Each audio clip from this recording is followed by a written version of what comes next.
Dad. It is your destiny to follow in my footsteps. Tell me you accept this calling. You will have every prince of Europe vying for your hand. They may care very little for your heart.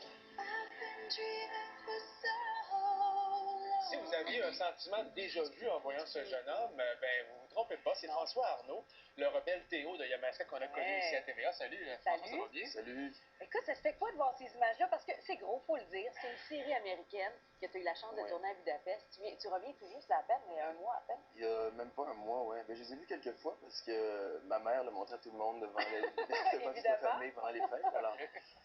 Mais écoute, ça fait du bien de revenir ici aussi puis de me reposer un peu. Là. Mais explique-nous un peu parce que The Borgias, c'est une série américaine qui va être présentée à compter du mois de mars. Ouais. Comment ça s'est passé, le fait que tu te retrouves là aussi, là-bas?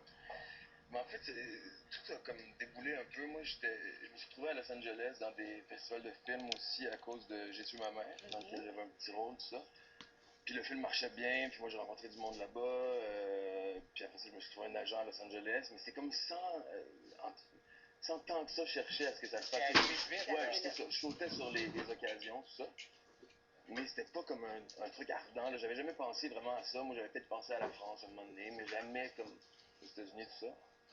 Et puis ça s'est fait comme ça. À l'hiver passé, j'ai commencé à passer des auditions. Je me suis mis sur tape pour une audition pour les Borgias en janvier, je pense. Puis le réalisateur Neil Jordan a voulu me rencontrer. Je suis allé à Londres une fois. Je suis revenu ici. Ils m'ont renvoyé à Londres pour auditionner avec Jeremy Irons qui fait Papa.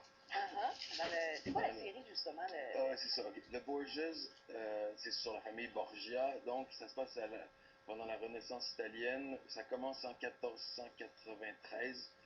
Au moment où Rodrigo Borgia, qui a déjà comme une famille, devient pape. En fait, c'est la course, les premières heures, c'est un peu la course à la papauté. Donc on voit en fait que c'est pas tout à fait Dieu qui décide de qui devient pape, mais que Dieu a besoin d'un peu d'aide. Okay. Alors moi j'aide un peu Dieu à faire élire mon père. Mais comment ça se passe sur les plateaux? Parce qu'on le sait, les séries américaines, c'est gros. Je disais qu'à chaque jour, il y a entre 100 et 600 personnes sur le même plateau. Mais il y a toujours, déjà, il y a comme un atelier de costumes où il y a 300 personnes qui cousent toute la journée. Ouais. Ben, c'est étonnant aussi des fois, nous, nos costumes sont faits sur mesure, c'est magnifique, mais là, tu arrives sur une scène où il y a 400 figurants, puis même, tu passes à côté des figurants, puis tu réalises à quel point tous les détails, même sur tous les figurants, c'est magnifique, là. Donc, c'est assez impressionnant, en fait, les moyens techniques t'ont impressionné là-bas. Ben oui, à un moment donné, il faut se laisser aussi... faut arrêter d'être impressionné puis assurer un peu. Est-ce que ça donne un coup de main quand on a un acteur et de voir à quel point l'environnement est si parfait? J'imagine que ça fait un outil de travail intéressant. Ben c'est sûr, en fait, c'est un peu le contraire du théâtre où sur une scène, il faut un peu que tu t'imagines que tu es dans le décor, alors que là, tout a l'air tellement finalement vrai que tu arrives, tu n'as pas grand-chose à faire, puis tu es comme... Tu y crois, là. Une série américaine qui est attendue, j'imagine que ça t'ouvre des portes aussi. Je sais que dans quelques jours, tu repars à Los Angeles. Oui. Quels sont tes projets, là? Je sais que tu peux pas dire grand-chose, mais quand même. J'ai quelques projets de cinéma au Québec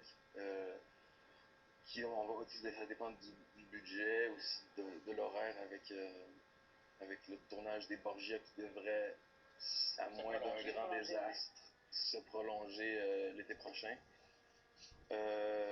Puis aux États-Unis, ben c'est sûr que moi ça m'ouvre des portes, là, soit dans des salles d'audition ou avec des producteurs. Je m'en vais à Los Angeles quelques semaines faire quelques rencontres là, donc on va voir ce que ça donne. Donc une belle carrière. Ouais, Jeremy Irons, c'est un acteur intense, solide, que moi j'adore. Tu as souvent eu des échanges assez on a une belle... J'imagine une belle énergie. Ouais. Quand tu as commencé de travailler avec un acteur aussi chevronné que celui-là, est-ce que ça t'a marqué? Est-ce que ça t'a impressionné? Ben, j'ai appris beaucoup en fait. Jeremy Irons est quelqu'un qui est très perfectionniste aussi. Bon, il est arrivé à un stade de sa carrière, je pense, où on lui donne le droit de l'être aussi, on lui donne le temps de l'être, puis tout ça, mais il se soucie de tout en fait. Il questionne aussi chaque intention, il fera jamais quelque chose sans y croire vraiment. Donc, tu sais, des fois en télévision, on bouscule un peu les choses parce qu'on n'a pas tant de temps que ça. Lui, mais jamais il va dire une phrase sans comprendre exactement où il est, le sens. Puis il va proposer des réécritures aussi. Puis En fait, moi, j'ai compris après un moment donné que l'auteur Neil Jordan et créateur de la série était aussi très ouvert à ce que moi, je fasse des propositions, puis à ce que... Belle ouverture. Ben, bravo pour ces Ouais, magnifiques bravo. projets. Merci Évidemment, beaucoup. on verra dans Yamaska Guillaume, qui est Perrault, qui prend la relève de ton rôle du rôle